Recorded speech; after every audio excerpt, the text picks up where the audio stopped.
Hello students, welcome in सहज शिक्षण. सध्या आपण चॅप्टर नंबर 3 सजीवातील जीवन प्रक्रिया भाग 2 हे बघत आहोत. त्यामधला आपला पार्ट 1 होता तो होता अलैंगिक प्रजनन. आता आपला हा सेकंड पार्ट असणार आहे लैंगिक प्रजनन. तर बघूयात लैंगिक प्रजनन म्हणजेच काय. प्रजनन म्हणजेच काय तर सजीव आपल्यासारखाच नवीन जीव निर्माण करतो, यालाच प्रजनन असं म्हणतात. तर लैंगिक प्रजनन याच्यामध्ये नेहमी 2 जनक पेशी वापरल्या जातात. त्या कोणत्या आहेत? स्त्रीयुग्मक आणि पुंयुग्मक. त्याला आपण स्पर्म्स आणि एग असं म्हणतो. तर यांच्या मदतीने हे लैंगिक प्रजनन होत असते. त्यामधल्या 2 प्रक्रिया कोणत्या? पहिली युग्मक निर्मिती आणि दुसरी आहे फलन म्हणजेच फर्टिलायझेशन. आता बघूयात युग्मक निर्मिती.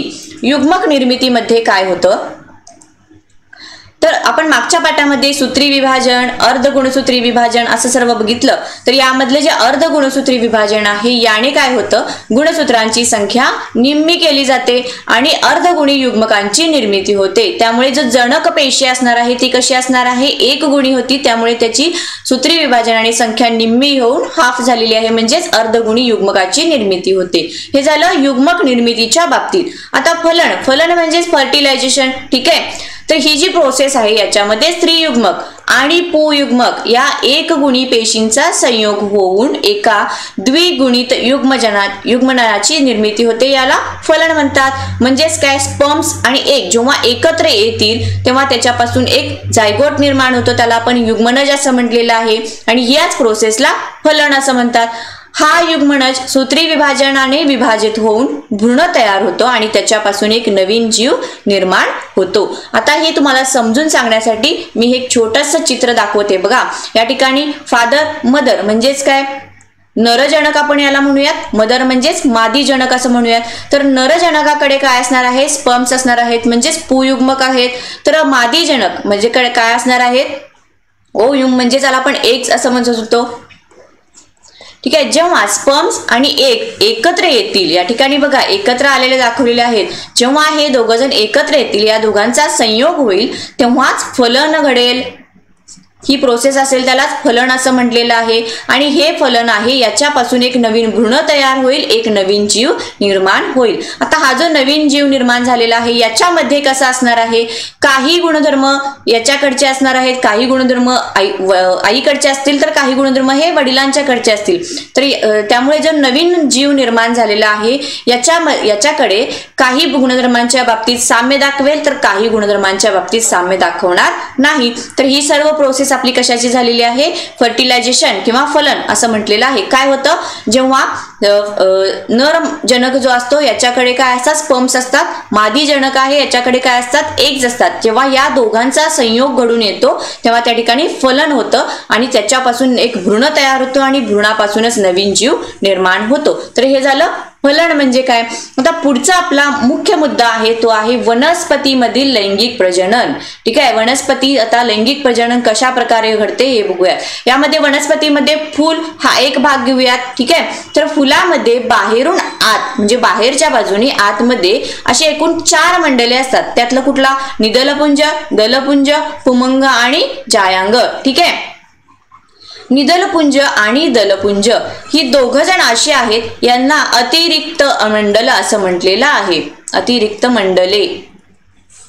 ठीक आहे. तर पुमंग आणि जायांग या दोघांचा उपयोग लैंगिक प्रजननासाठी आवश्यक आहे, त्यामुळे याला आवश्यक मंडल असं म्हटलेलं आहे. आता निदलपुंज म्हणजेच काय तर फुलाच्या खालच्या बाजूला तुम्हाला हिरव्या रंगाच्या छोट्या छोटे जे भाग दिसतो त्याला काय म्हणलेलं आहे? निदलपुंज असं म्हणलेलं आहे. देठाच्या जवळ असतं. त्यानंतर दलपुंज. दलपुंज म्हणजेच काय तर फुलाच्या पाकळ्या. ह्या फुलाच्या पाकळ्या विविध रंगाच्या सुद्धा असू शकतात. त्यानंतर पुमंग. आता हे पुमंग जे आहेत या पुमंग मधले जे घटक आहेत या घटकांना पुमंग मधील जे घटक आहेत यांना पुकेसर असं म्हटलेलं आहे. तर जायांग मधील जे घटक आहेत यांना स्त्री केसर असं म्हटलेलं आहे. ठीक आहे. तर पुमंग आणि जायांग या दोघांच्या मदतीने हे लैंगिक प्रजनन केले जाते. तर या दोघांना संरक्षण देण्याचे जे कार्य आहे किंवा जे काय आहे काम आहे हे या दोघजण करतात. त्यामध्ये कुठलं? निदलपुंज आणि दलपुंज. म्हणजे जेव्हा फुलाची पाकळी असते तेव्हा सगळ्यात बाहेरच्या बाजूला काय असणार आहे? निदलपुंज असणार आहे. त्यानंतर दलपुंज असणार आहे. मग पुमंग आणि आतमध्ये सगळ्यात आतमध्ये जायांग असणार आहे. तर हे झालं फुलाचं स्ट्रक्चर कसं असतं. आता व्यवस्थित समजून घेऊयात फुलाचं अंतरंग. या ठिकाणी आता हे तुम्हाला जास्वंदीचे फूल दाखवले आहेत. हा जो तुम्हाला हिरव्याट कलरचा भाग दिसतो याला निदलपुंज असं म्हटलेलं आहे. दलपुंज म्हणजेच काय, पाकळ्या ज्या विविध रंगाच्या असतात. त्यानंतर जायांग, जायांग म्हणजे काय, सगळ्यात आतला भाग. त्यामध्ये बघा कुक्षी, कुक्षी वृंत आणि अंडाशय एक एक करून आपण सर्व बघणार आहोत व्यवस्थित. त्यानंतर पुमंग, पुमंग मध्ये परागकोश आणि वृंत असं सांगितलेलं आहे. या सगळ्या भागाला आपण स्त्री केसर असं सुद्धा म्हणतो. तर या सगळ्या भागाला आपण पुकेसर असं सुद्धा म्हणतो. ठीक आहे. आता जर एकाच फुलामध्ये हे पुमंग आणि जायांग हे दोन्ही मंडले असतील तर या फुलाला काय म्हणायचं, उभयलिंगी फूल. उदाहरणार्थ काय, जास्वंदीचं. त्यानंतर जर एका फुलांमधील या दोघांच्या पैकी म्हणजे पुमंग आणि जायांग या दोघांच्या पैकी जर एकच मंडल असेल तर अशा फुलाला एकलिंगी फूल असं म्हणतात. त्याचं उदाहरण काय आहे, पपई. म्हणजे समजा फुलामध्ये फक्त पुमंग असेल तर त्या फुलाला नर फूल असं म्हणतात. जर फुलामध्ये फक्त जायांगच असेल तर त्या फुलाला मादी फूल असं म्हणतात.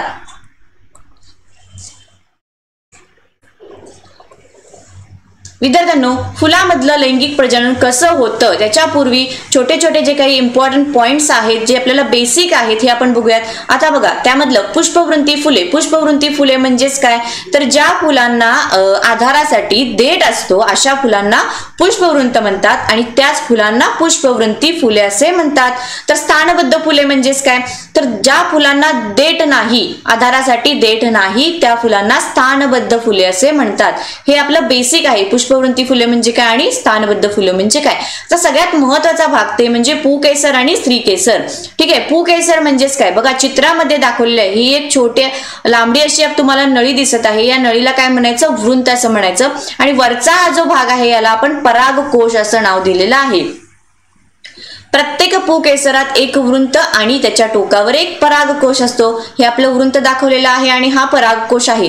परागकोशाचे 4 कप्पे असतात. आता याची ही मोठी चित्र इथे दाखवलेले आहे. बघा हा परागकोश, याच्यामध्ये 4 कप्पे आहेत. 1 2 3 4. हे जे 4 कप्पे आहेत याला कोष्टक असं म्हणतात. ठीक आहे. आणि या कोष्टकामध्ये अर्धसूत्री विभाजनाने परागकण तयार होतात. हे तुम्हाला हिरव्या कलरचे जे डॉट्स दिसत आहेत याला आपण परागकण असं म्हटलेलं आहे. हे परागकणाची जेव्हा योग्य वाढ होईल किंवा ते पूर्ण त्यांची वाढ झालेली असेल त्यावेळेला काय होतात, ते परागकोश हा जो आहे फुटतो आणि त्यातील परागकण बाहेर पडतात. हे कशाच्या बाबतीत होतं, पुकेसराच्या बाबतीत. आता स्त्रीकेसर म्हणजे काय समजून घेऊयात. हे तुम्हाला फूल दिसत आहे. या ठिकाणी हा खालच्या बाजूला जो मटक्यासारखा आकार दिसत आहे हे स्त्रीकेसरामधील अंडाशय आहे. बघा या ठिकाणी हे दाखवते मी. स्त्रीकेसराच्या मुळाशी, हे आपलं आता पूर्ण हे जे आहे ह्याला आपण स्त्रीकेसर म्हणलं तर ह्याचं मूळ हे आहे. त्यामुळे मुळाशी काय आहे, अंडाशय असते आणि त्याच्या वरच्या दिशेने एक पोकळ कुक्षीवृंत निघते. तर ही वरची रिकामी जागा जी दिसते याला आपण कुक्षीवृंत असं म्हटलेलं आहे आणि टोकाशी एक कुक्षी असते. अंडाशयात एक किंवा अनेक बीजांडे असतात. आता हा आपला अंडाशयाचा भाग आहे. याच्यामध्ये एक बीजांडे किंवा अशी अनेक बीजांडे असू शकतात. प्रत्येक बीजांडामध्ये अर्ध गुणसूत्री विभाजनाने भ्रूणकोश तयार होतो. आता हे एक बीजांड असेल तर या प्रत्येक बीजांडामध्ये अर्ध गुणसूत्री प्रक्रिया वापरली जाते आणि त्याच्यामध्ये एक भ्रूणकोश, त्याला आपण एम्ब्रॉय सॅक असं म्हणतो. तर अशा प्रकारची एक सॅक आतमध्ये तयार होते आणि प्रत्येक भ्रूणकोश, आता ही जी सॅक तयार होणार आहे या सॅक मध्ये एक गुणी अर्धसूत्री अंडपेशी असते आणि 2 एक गुणी ध्रुवीय केंद्रके असतात. आता हे एक गुणी अंडपेशी आणि एक गुणी ध्रुवीय केंद्रक म्हणजे काय हे आज 2 चित्रांच्या मधून आपण बघूयात. आता हे आपल्याला अंडाशयाचं चित्र दाखवलेलं आहे पूर्ण. ठीक आहे. तर बघा परागकण इथं दाखवते. त्यानंतर ही आहे आपली कुक्षी. आता परागकण अंकुरित झाल्यानंतर काय होतात, 2 पुयुग्मक तयार होतात. हे पुयुग्मक आहे आणि ते वाहून नेण्यासाठी एक परागनलिका असते. इथपर्यंत लक्षात ठेवा. आता हे अंडाशय आहे. हे अंडाशय आणि आतमध्ये आपल्याला बीजांड दाखवलेले आहे. या बीजांडामध्ये काय होतं, अर्धगुणसूत्रांमुळे एक भ्रूणकोश तयार होतो. आता हा भ्रूणकोश, याची ही मोठी डायग्राम इथे आहे. यामध्ये बघा काय काय दाखवलेलं आहे. तर त्यामध्ये काय आहे, 2 ध्रुवीय केंद्रक आहेत, तर एक अंडपेशी आहे. त्याचबरोबर सहाय्य पेशी आणि प्रतिपदस्थ पेशी सुद्धा या भ्रूणकोशामध्ये असतात. आता आपण पुकेसर म्हणजे काय हे डिटेलमध्ये बघितलं, स्त्रीकेसर म्हणजे काय डिटेलमध्ये बघितलं. आता या दोघांचा वापर करून परागीभवन होते. आता परागीभवन म्हणजेच काय त्याचा नेमका अर्थ बघूयात. परागकोशातील परागकण, जेव्हा पुकेसरावरती जो परागकोश आहे हा परागकोश जेव्हा फुटणार तेव्हा त्यातील परागकण बाहेर पडतात. हे परागकण जेव्हा स्त्रीकेसराच्या कुक्षीवरती स्थानांतरित होतात त्याला ही जी प्रोसेस आहे यालाच परागीभवन असं म्हणतात. ठीक आहे. आता हे काय जे काय परागीभवन आहे हे परागीभवन असेच कसेही होणार आहे का? नाही, तर त्याच्यासाठी सुद्धा कारणे आहेत. अजैविक घटक आणि जैविक घटक. अजैविक घटक म्हणजे काय? वारा, पाणी. समजा वारा सुटला, वादळ सुटलं तर त्याच्यामधील जे काही परागकोश परागकण बाहेर पडलेले आहेत हे स्त्रीकेसराच्या कुक्षावरती स्थानांतरित होतात, त्यामुळे परागीभवन होते. हे झालं अजैविक घटक. जैविक घटकांच्या बाबतीत कसं होतं? काही कीटक आहेत, पक्षी आहेत, फुलपाखरे आहेत, यांच्या मदतीने हे परागीभवन होतं. आता खाली मी एक तुम्हाला छोटा शॉर्ट व्हिडिओ दाखवत आहे बघा. या ठिकाणी एक फुल, दोन फुलं आहेत. ठीक आहे. तर या फुलावरून हे फुलपाखरू त्या फुलावर असं होत आहे. म्हणजेच काय, जेव्हा कोशातील परागकण फुटून बाहेर येतील आणि समजा या फुलावरती हे फुलपाखरू बसलेले असेल तर या फुलपाखराच्या सोंडेवरती जे परागकण चिकटतील ते इकडच्या फुलपाखरावरती गेल्यानंतर इथे जी कुक्षी असणार आहे या कुक्षीवरती जाऊन ते स्थानांतरित होतील. म्हणजेच एकूण काय होईल तर परागीभवनाची प्रक्रिया पूर्ण होईल. आता ही जी परागीभवनाची प्रोसेस आहे याच्यामध्ये सुद्धा पुन्हा दोन प्रकार पडतात. त्यातलं कुठलं आहे? पहिलं स्वयंपरागण आणि परपरागण. स्वयंपरागण म्हणजेच काय बघा, जेव्हा परागण क्रिया ही आहे एकाच फुलात, म्हणजे जास्वंदीचं फुल होतं त्याच्यामध्ये स्त्रीकेसर पुकेसर एकाच फुलात होते, त्यामुळे जेव्हा त्याच फुलामध्ये ही प्रोसेस होईल तेव्हा त्याला काय म्हटलं जातं? स्वयंपरागण म्हटलं जातं. किंवा एकच झाड आहे आणि एकाच झाडाची दोन फुले आहेत तेव्हा त्याच्यामध्ये जेव्हा परागीभवन होईल तेव्हाच त्याला स्वयंपरागण म्हणतात. परंतु परपरागण म्हणजेच काय? जेव्हा एका जातीचे दोन भिन्न वनस्पती, म्हणजे एकच जातीची, आता हे एक जातीचं झाड आहे आणि हे त्याच जातीचं दुसरं झाड आहे, याच्यावरचं एक फूल याच्यावरचं एक फूल, जेव्हा या दोघांच्या फुलांच्या मध्ये परागीभवन होणार आहे तेव्हा याला काय म्हणायचं? परपरागण असे म्हणायचे. आता हे जे परागीभवन होणार आहे किंवा परागकण असणार आहे त्याच्या वेळेला कुक्षी कशी असते? चिकट असते. या चिकट कुक्षीवर परागण झाल्यानंतर ते अंकुरित होतात आणि त्यात दोन पुयुग्मक तयार होतात. या ठिकाणी दोन पुयुग्मक तयार झालेले आहेत आणि एक दीर्घ परागनलिका तयार होते. ही परागनलिका हे जे दोन पुयुग्मक आहेत हे वाहून नेण्याचे कार्य करते आणि ती हे जे बीजांड आहे या बीजांडापर्यंत वाहून नेते. इथं गेल्यानंतर तिचे काय असते? ते अग्र फुटते. ठीक आहे. परागनलिकेचे अग्र फुटते आणि दोन पुयुग्मक भ्रूणकोशामध्ये सोडले जातात. भ्रूणकोशाची मोठी डायग्राम आपण या ठिकाणी इथे बघितलेली आहे. ही आहे भ्रूणकोशाची ही मोठी डायग्राम.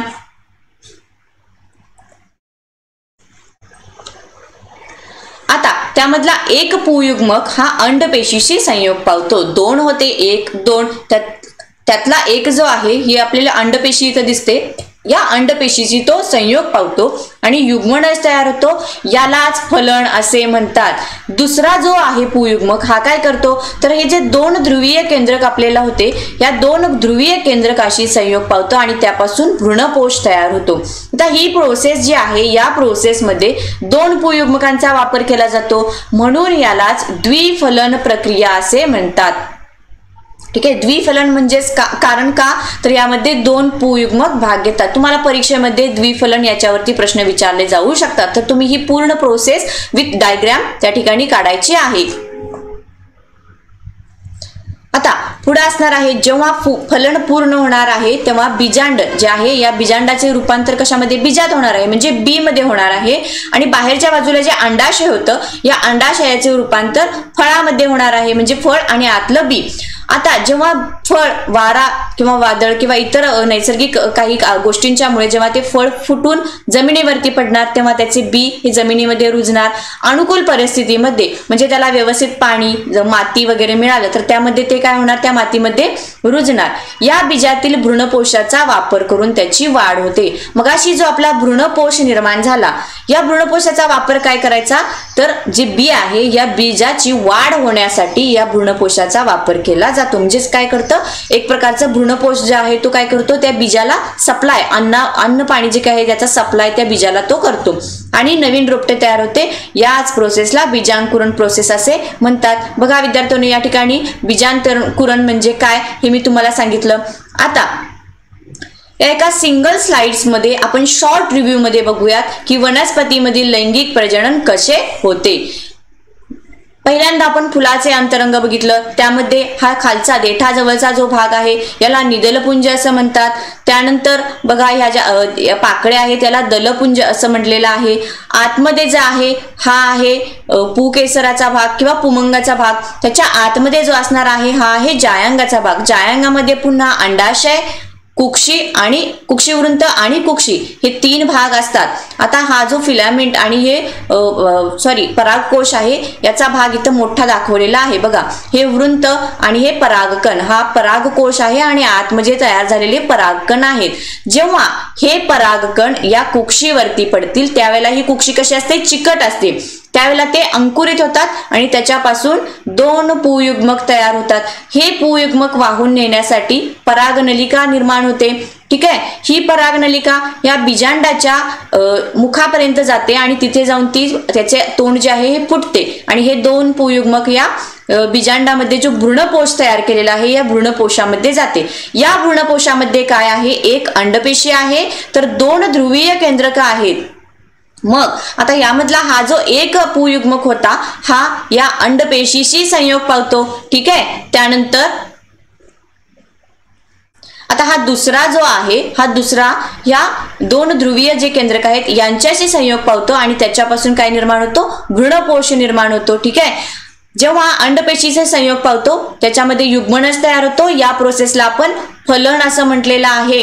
आणि त्यानंतर जेव्हा दुसरा पुयुग्मक हा या ध्रुवीय केंद्रकांशी संयोग पावतो त्यापासून जो निर्माण होणार आहे याला भ्रूणपोष असं म्हटलेलं आहे.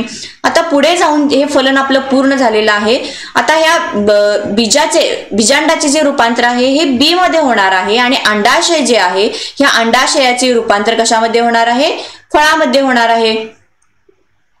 त्यामुळे जेव्हा हे बी आहे हे बी जेव्हा मातीमध्ये रुजणार तेव्हा त्याला जे भ्रूणपोष आहे या भ्रूणपोषाच्या मदतीने त्याची वाढ होणार आणि त्यापासून नवीन रोपटे निर्माण होणार. ही सर्व जी प्रोसेस आहे ही प्रोसेस आपण कशामध्ये म्हणू शकतो, वनस्पतींमधील लैंगिक प्रजनन हे अशा प्रकारे होते. विद्यार्थ्यांनो, मी आता हे तुम्हाला सर्व पॉइंट्स जे सांगितले या पॉइंट्स मध्ये जर तुम्हाला काही शंका वाटत असेल तर तुम्ही मला कमेंट करून नक्की विचारा.